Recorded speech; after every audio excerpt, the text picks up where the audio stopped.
Qual o maior Botafogo pra você? Maior. Time?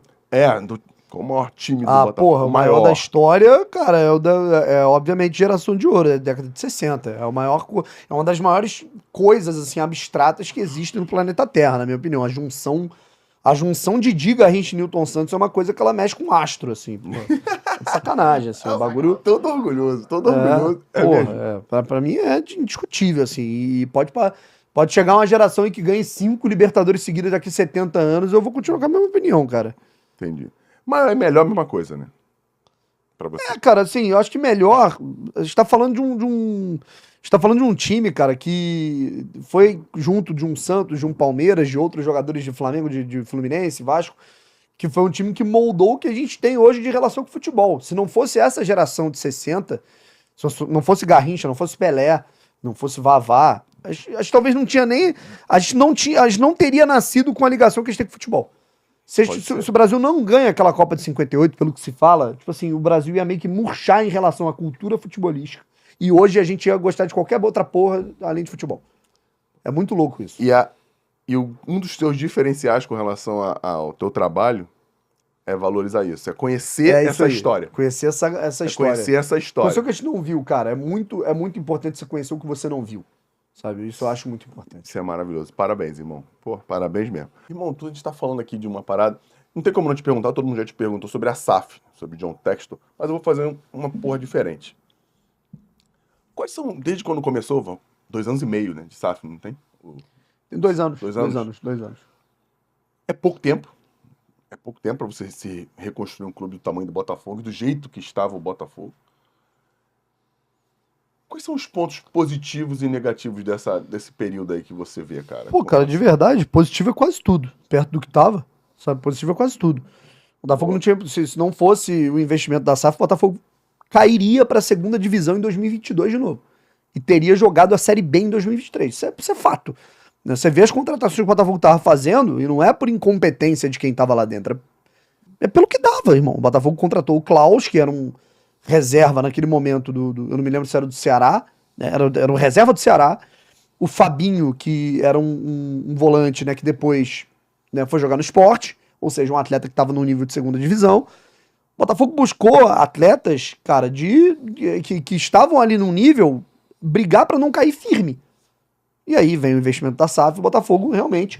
Você pode discutir métodos, né, cara? Eu acho que num primeiro momento o Botafogo fez uma escolha de contratações pensando numa outra filosofia e não pensando a curto prazo para o Campeonato Brasileiro, tanto é que demorou um pouco a firmar. Aí no segundo semestre de 2022 o Botafogo faz uma ótima janela e contrata esses caras que são a base de hoje. Você tem Eduardo, Tiquinho, o Marçal, que hoje é muito contestado, mas naquele momento foi importante, o próprio Adrielson, né? Então isso foi assim, se você pegar o conjunto da obra, cara, assim, porra, Botafogo em 2 anos que a gente tinha a perspectiva de acabar, a perspectiva que quando a gente fala acabar é, cara, perder a competitividade, é ficar brigando pra não cair, cai, sobe de novo, cai, fica, sabe, você poder disputar títulos, competir de novo, né? Você pega o Botafogo, contratou um jogador assim, tranquilamente por 2 milhões de dólares, né? Isso é uma coisa impensável antes, o Botafogo tinha que fazer. O Deus nos acuda para poder chegar minimamente ao salário de um jogador de 300, 400 mil.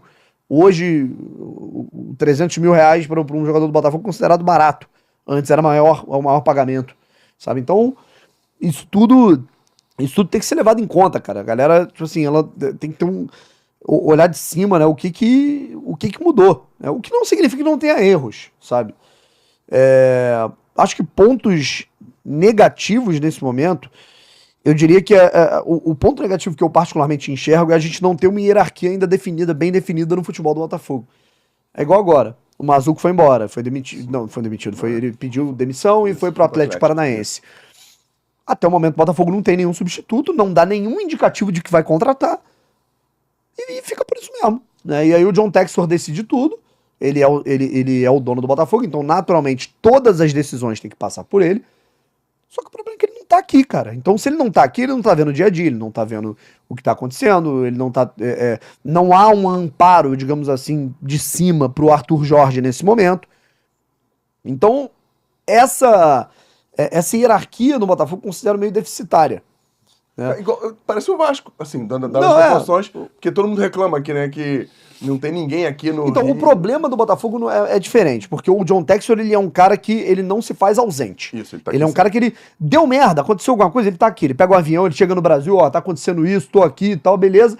Só que, naturalmente, ele, por ser um dono de vários clubes, ele tem que dividir a atenção dele, ele não mora no Brasil. Ele tá na França, ele tá na Bélgica, ele tá na Inglaterra, ele tá nos Estados Unidos. Então, quem que é o representante do futebol aqui? Sabe? Isso é o que falta pra você. Eu acho que é um ponto que eu acho que deveria melhorar. É um cara que tinha que ter carta branca pra tomar as decisões. Claro, falava com Eu ele. não diria carta branca, mas um mínimo de autonomia, sabe? Ó, meu irmão, eu tô pensando nisso aqui, meu projeto é esse. Um cara com perfil, cara, um próprio perfil de um Caetano. Sim. Certo? Né? Porque hoje o próprio Mazuco, cara, o Mazuco ele tinha, na teoria, a função de diretor executivo. Mas Na prática, ele era o gerente. Isso, acho que ele não tomava decisões de contratação. Não, o Mazuco ele podia ter uma ideia de qualquer contratação, de qualquer coisa, de qualquer filosofia, de qualquer projeto. Ele levava essa ideia pro John, se o John aprovasse, ia pra frente, se o John não aprovasse, esquece. Sabe? Então, eu sinceramente acho que deveria ter alguém, né, de um cargo superior no Botafogo que tivesse um comando maior dentro do Botafogo, sabe, para tomar algumas decisões, porque naturalmente o John não está aqui a todo momento, sabe? E fazer essa digestão da análise do ambiente, né? Tipo, Exatamente. não tem o cara, Que foi o que faltou no fim do ano passado. não dá pra deixar nas costas do Tairo. O Tairo, o Tairo é o CEO do Botafogo, Sim. que é um cara mais relacionado para os negócios, né? Ele não é um cara do futebol, certo? E normalmente para essas funções tem que ser um cara do jogo, né? Um cara que Exato, consegue ler comportamento exatamente. do jogo. Exato. Relacionamento. Não, Exatamente. Ele é comportamento do jogo, Iberê. O cara que jogou, ou um cara que viveu o vestiário muito tempo. Um cara que foi um treinador importante que hoje não é mais. Exatamente. Porque tu tem que olhar o cara e tem que falar, pô, não fala com esse cara hoje não. Isso aí. Cara, pô, você tá com algum problema. Aquele cara que olha pro Igual, cara, ano passado mesmo, cara, eu senti um pouco de falta no momento que tava dando aqueles problemas, Bruno Lage, sai, não vai... Irmão, um cara que chegasse pro John, John, tá dando merda, o que a gente vai fazer?